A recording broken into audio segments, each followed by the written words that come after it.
各位觀眾，我係你嘅 AI 主持安東尼，今日又會帶大家去睇一個即將拍賣嘅銀主盤喺邊度呢？一齊去睇下。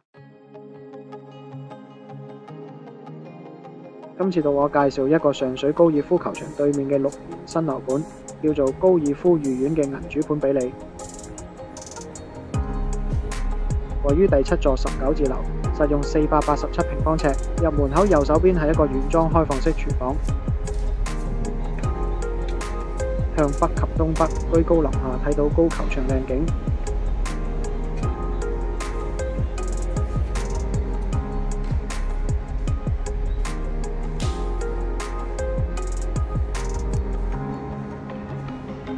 兩房單位放盤量一向好少，5年間減值咗384萬嘅，呢一個絕對係最表者。